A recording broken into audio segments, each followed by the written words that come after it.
We're not going to build less McDonald's, I think, or less whatever, restaurants and hotels.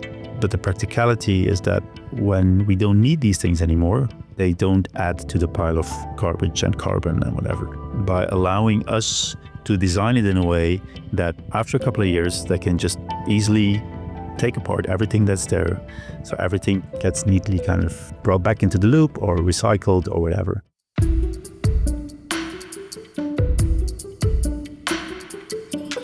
Welcome to the Season 2 finale of Things I've Learned, the podcast in which we explore how the inner worlds of designers, architects, and creatives shape the world around us, by asking them to reflect on success, failure, and of course, design itself.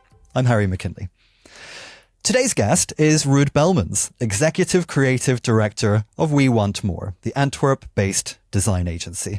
Now, I usually get to the guest a bit later in my opener, but I'm throwing it out there early this time as it was really the name of the studio, WeWantMore, that got me thinking. Today, more can seem a dirty word, sparking notions of excess, of overconsumption.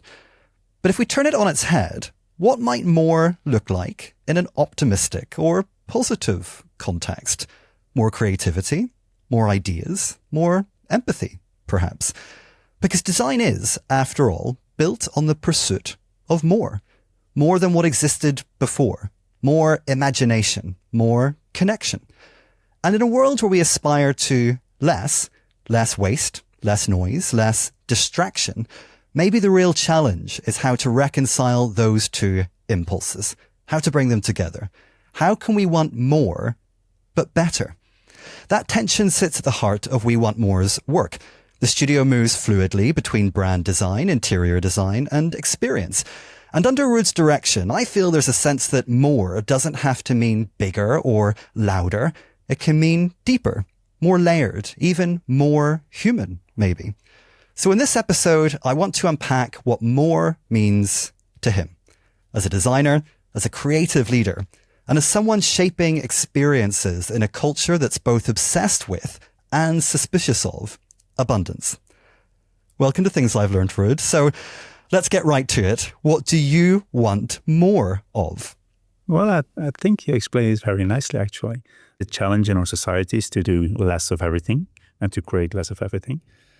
But in order to get there, I think we need more creative thinking, more smart thinking as well, and not just doing.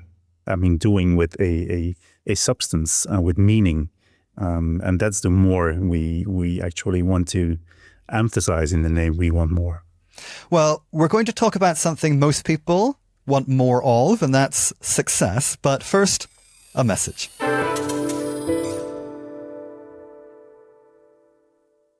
Finding a quiet place at work for a private meeting or deep focused work shouldn't feel like navigating Piccadilly Circus. Bureau builds modular booths that aren't just privacy pods.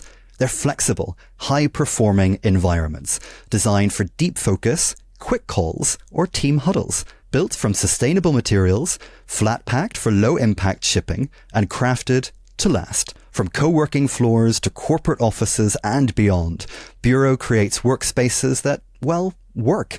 And with a human team guiding you from first quote to final install, change is refreshingly straightforward. See what's possible at withbureau.com.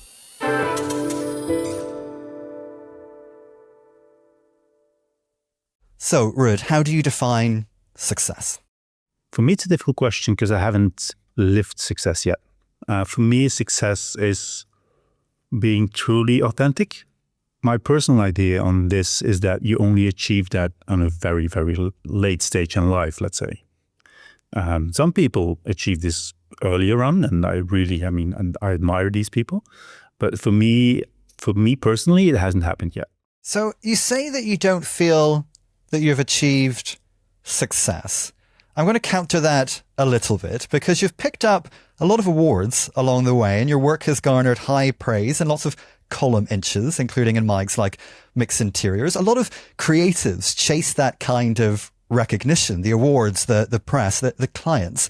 What have you learned then about the difference between recognition perhaps and real success? Is there a difference? Because a lot of people would define what you have already as pretty successful. Yeah, there's definitely a difference between recognition and success. I think recognition the little moments of recognitions are the little moments where you learn things. And it's the steps towards success, I think. By doing things along the way, you get recognized for it, which is nice, but you should be able to learn from these moments. And it's not because other people recognize what you've done that yourself, you're happy with what you've done. So I think you need to learn from everything you do and build knowledge, let's say, throughout your journey. And I think knowledge is something that a lot of people kind of show off. But my belief is that knowledge should be kind of kept internally in a way, and you should foster knowledge so it can grow to something different, which I call wisdom. Wisdom is different than knowledge. Wisdom is extreme kind of knowledge, let's say. It's everything you've learned through everything you've done. And I think when you achieve wisdom, then you should share it. You should spread it out as much as possible. So that for me is the difference between recognition, which basically builds experience, which builds knowledge. But I think you should just foster it and be happy about it. But it's not success. It's recognition. Well, I'm going to push you then on defining maybe some of these terms. We can go through them. Why don't we start with authenticity? That is a word that gets used a lot, as I'm sure you feel as well in the design industries. Well, so what is the correct way of using that? Because if your whole definition of success is dependent on discovering or finding or embodying authenticity, then what does that actually mean? Well, I'm figuring that out. No, that's it. When I figured that out, I will be very happy because then I will feel successful. You can tell whether you've lived an authentic life last month, last year, last couple of years or not. How? For me, when I feel a lot of frustration, that means that I haven't been authentic to myself. So a successful project, for example, is one that is relatively frustration-free? Yeah, in general, yes. Of course, there's always these little frustrations you get on a practical level, but these are frustrations with a process or with feedback or whatever, but not with what you want to get out of that project and why you are doing that project. So if you feel frustrated with the why you're doing that project and the outcome of that project, that means that you haven't been treating that project in an authentic way, not authentic to yourself. I want to go back then to also this idea that some version of success is tied up in the difference between knowledge and wisdom. So tell us a bit more about that. How do you differentiate between those two things, and what does wisdom versus just pure knowledge mean to you? I think wisdom is a more kind of integrated way of knowledge. I mean, you start to see the bigger picture and basically connect all the little bits of knowledge that you've gathered. For me, that becomes wisdom. And you can be very knowledgeable, but not authentic to yourself. When you find the match between all the knowledge you've gathered and you can apply that knowledge, or you can see the links between everything you've gathered as knowledge, and that matches with your true self, with your authentic self, that for me becomes wisdom. What was the first thing that you worked on where you felt that you were able to perhaps connect those dots? I mean, I would usually say at this point in the podcast, what was your first taste of success? But if you don't like that term, then what was a project where you at least felt you got some of the way to embodying these principles of authenticity and wisdom? Well, I think 3 projects come to mind now, all for a different reason. It's been a couple of years ago, but with Chateau de Vigny. It's kind of a hunter's chateau in the Belgian Ardennes.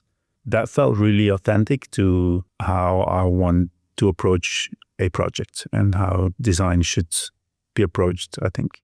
I think because we love to start from a strong story. For me, design is about creating awe or some kind of wonder.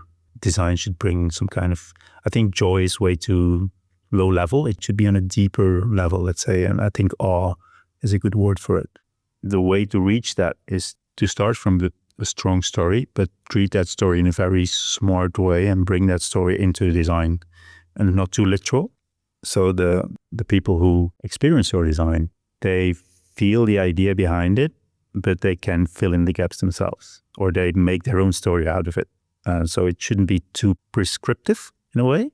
And I think that's what we did with Chateau de Vigny. Actually, the story was that we went with it was a hunter's hotel.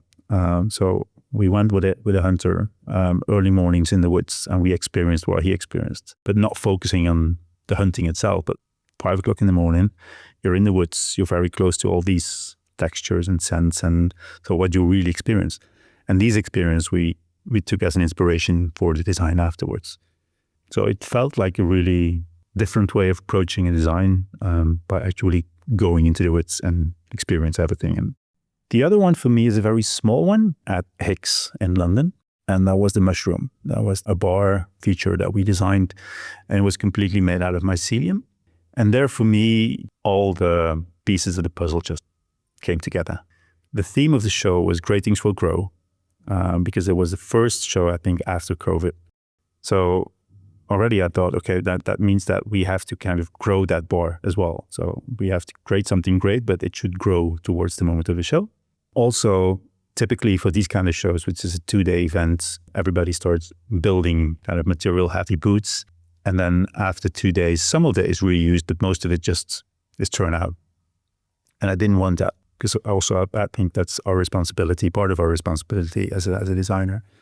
So I wanted to create something very natural, so mycelium. So afterwards, after these 2 days, the bar moved to the Kew Gardens, Botanical Gardens in London, and it was there on display outside, and it slowly decayed back into nature. And also just because the very primal aspect of mycelium, I didn't expect that, so I didn't foresee that. So it wasn't by design, but it is by design through nature, that once the bar was there, it kind of attracted people towards it, because they wanted to feel that material, because it was kind of alien to them, and they wanted to touch it. And once they touched it, they wanted to stay very, very close to it, to that material, to that bar. And that's exactly what a bar should do. It should bring people together, and that's exactly what it did. And perhaps in just a line or two, the third project then that you felt represented success? For me, the third one is completely different than the other one, is the McDonald's case.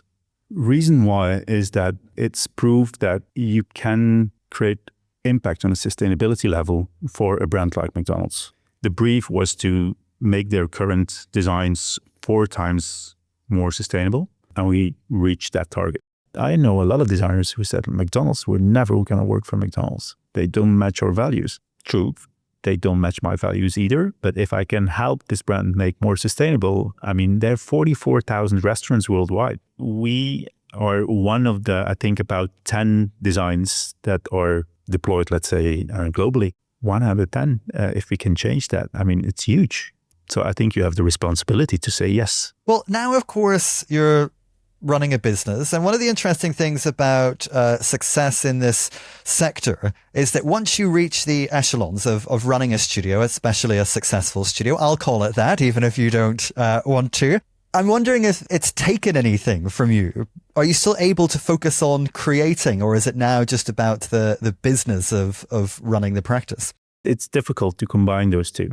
I'm very lucky to have a really good team, and we've built that team. We started building that team 20 years ago, 19 years ago, and most of the people are still on board. But still, it's difficult because it's more about inspiring the team, managing the team, the creative team. I mean, but I had to really learn this, because still, I think 3 years ago, I felt like I really had to design it myself first to be able to explain it to my designers how to do it or to inspire them. Now I've learned not to do it myself first, but still be able to inspire them. So it's a learning curve, let's say. It's very difficult. Earlier this season, the CEO of Interior, Sandrine Schlank-Veron, made the point that success often comes down to luck, and that it isn't just about sweat and tears, however much we might hear the cliches around that. And I thought it would be interesting to pick up on that point again with you. How much of success do you think is luck dressed up as strategy? A lot. But I really believe you can attract luck. If you behave in a positive way, you will attract positive things. And some might call that luck because things come your way, but you just manifest it. I really believe that that's the way it works. Well, a lot of people would want to manifest luck. Most people would want to avoid failure. And we're going to talk about that in just a moment. But first, a message.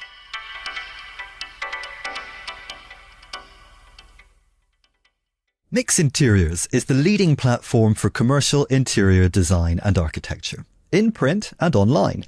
We feature the people shaping and reshaping the world around us. Explore the latest projects setting the bar for exceptional design and showcase the products at the very forefront of innovation and creativity. For more information on how to subscribe in print or to view the latest digital content, head to mixinteriors.com.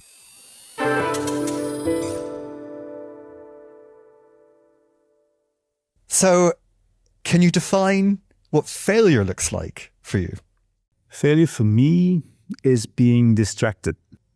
In this journey, there's a lot of distractions. The biggest distraction for me, I think, is thinking too much of how I think people expect me to behave or what people expect me to design or how people expect me to design.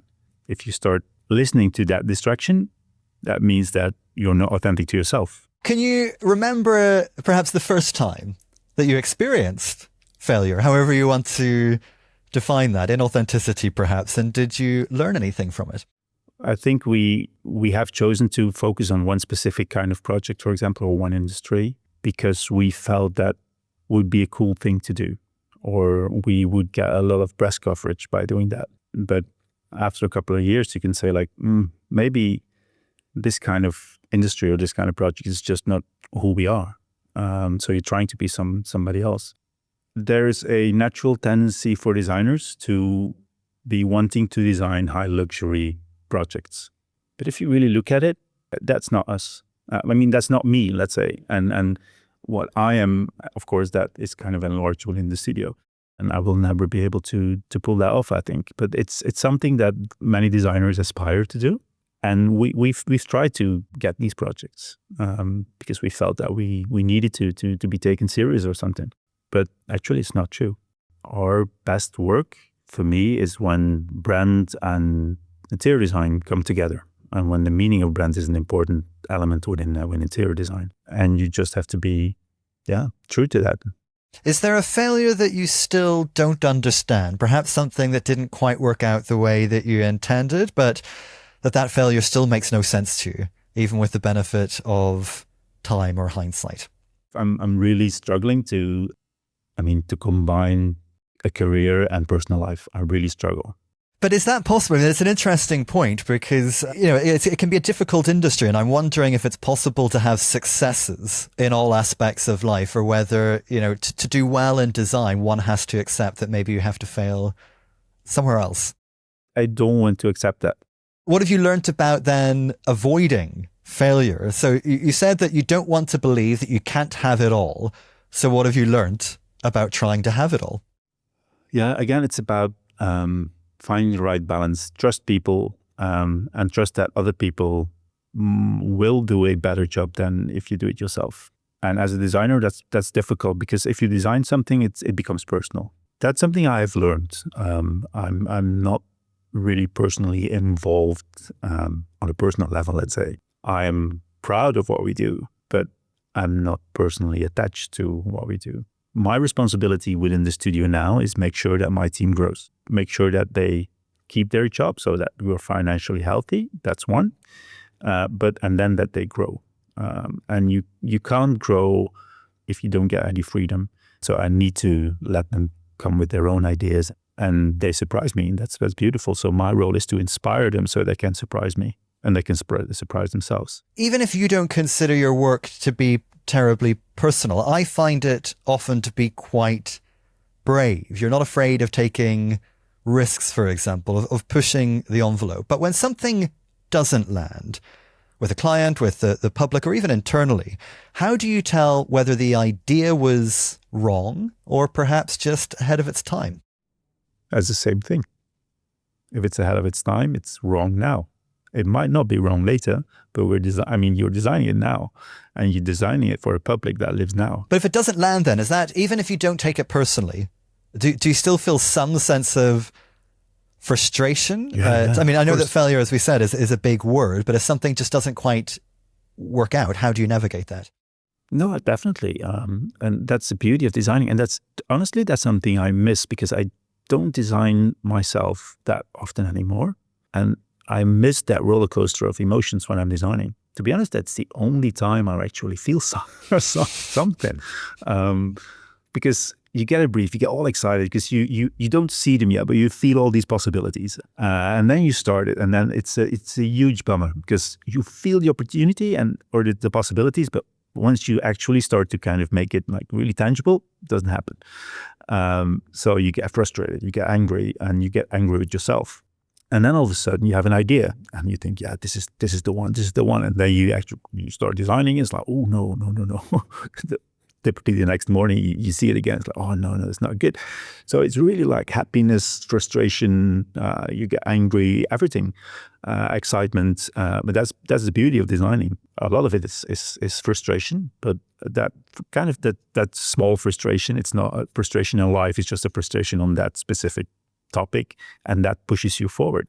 And that's how you learn. But you have to be really passionate when you design, because otherwise it will be it will be meaningless, let's say. And it will be beautiful. I'm not saying it's not beautiful, because beauty is, it's not easy, but it's something very subjective. So it can be beautiful, but the meaning won't be there. And to put the meaning in, you have to really, really dig deep and go through that entire roller coaster.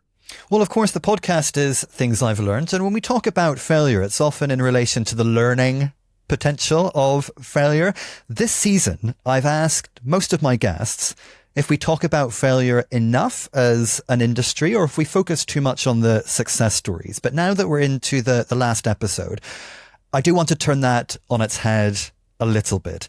Do you think that designers sometimes romanticize failure a bit too much, or is it genuinely where the best learning happens? I think in the long term, that's where the best learning happens. But in the short term, it's painful. Yeah, painful, but it could also be very damaging, I think. To be honest, the design industry now, running a studio is getting really, really difficult.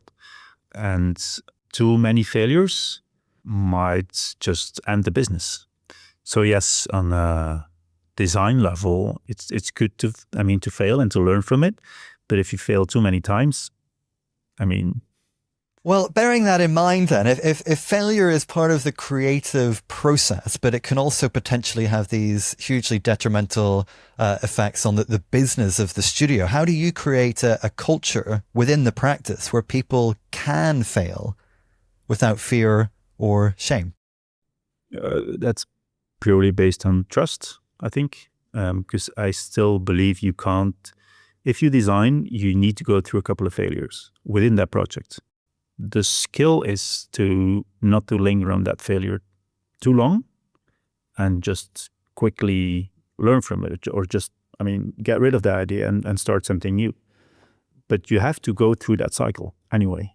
The skill is to kind of shorten that, like speed up that roller coaster of emotions. That's what you need to learn. And that's my role, to inspire them with new things. When they try something and it didn't work, okay, it's fine, but maybe you have to look at it like this, and maybe from the other side, and maybe try this material, or I don't know. And then they get inspired again. So I'm kind of their inspiration booster, let's say, so they can get through that cycle very fast. Well, we're going to talk more about your thoughts on design as this inspiration booster, but before that, a brief message.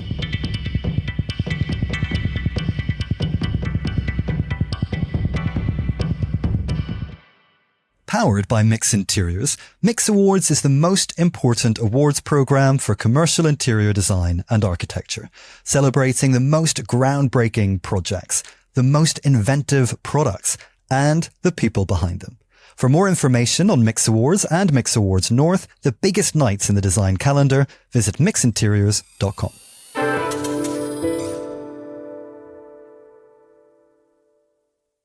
What do you see as the role of design today in society and culture? For me personally, because it's different for everyone, it's to bring awe and wonder. I do believe that wonder happens out of something really, really small, or something really big and bold. In between, I don't see it happen. But that's just, again, my opinion. Can you give me an example of something that you've worked on that you felt inspired awe? For me, yeah, I'm going back to that mushroom thing. I mean, thinking of people just standing there, touching it, not wanting to leave, that still gives me goosebumps because I haven't seen that in any other design. What made that awesome? Was it the fact that it was something that felt radically new? Was it that experiential component that perhaps felt different? I think it was a level of surprise. I mean, people were looking at it, what's that material? They thought it was kind of a stone, I don't know, travertine kind of thing. And then they went in and it was very, very soft. And they didn't expect it to be soft.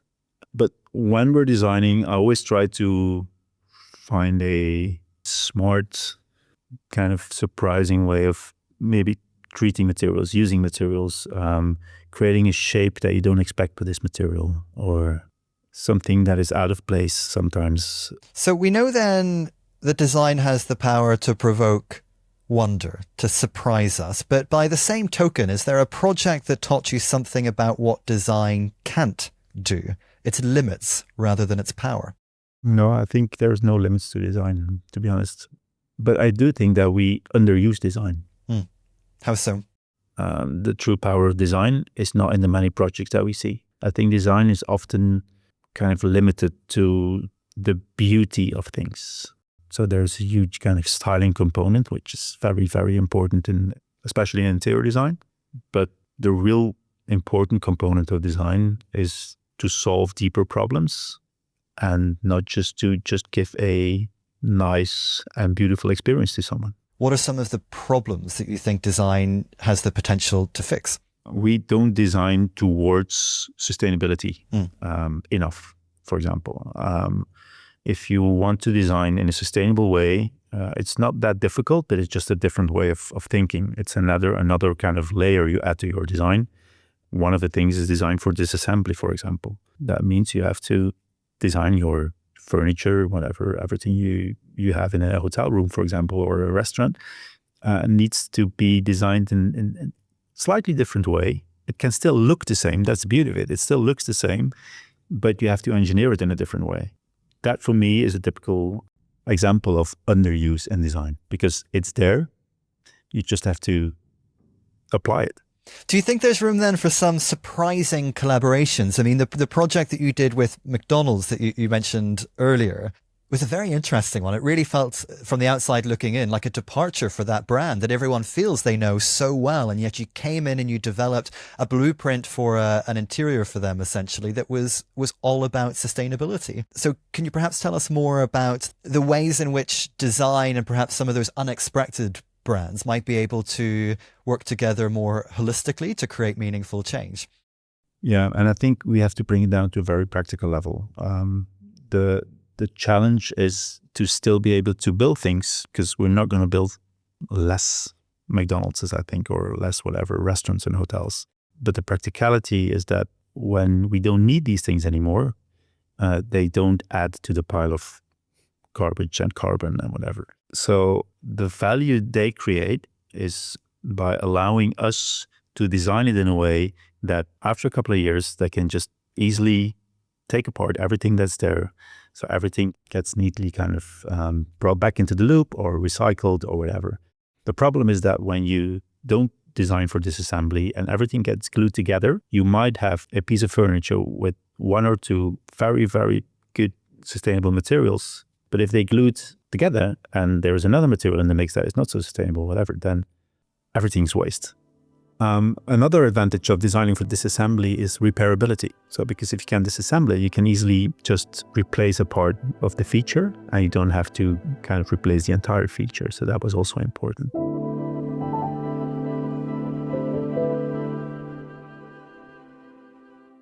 Well, we have talked about what design needs more of, more authenticity, more awe perhaps. What do you think we need less of? Talking about sustainability, mediocre or bad design, it could be aesthetically very beautiful, but on the sustainability level, very, very bad.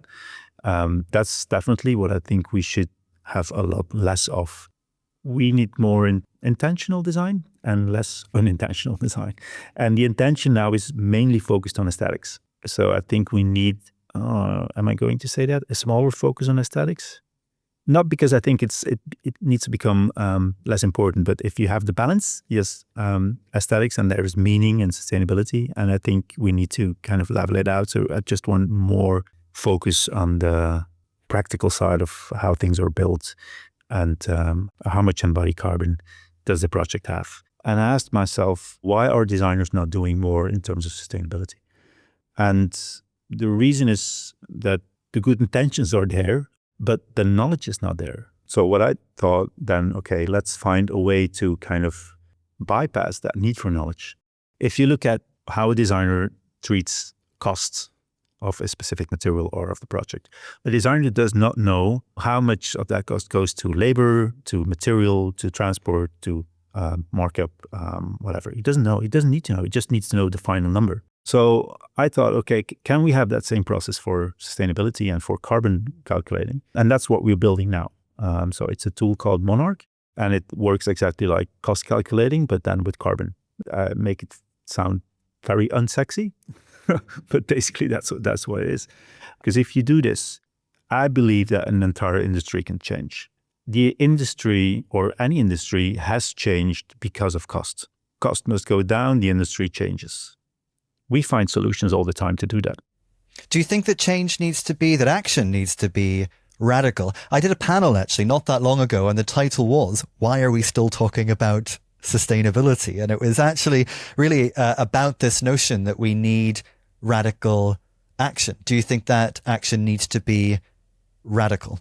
If radical means smart, yes. I guess what I'm getting at is it means a real, genuine shift in how things work. I mean, one of the points that came up in that discussion was the most radical thing would be to say, we don't need more.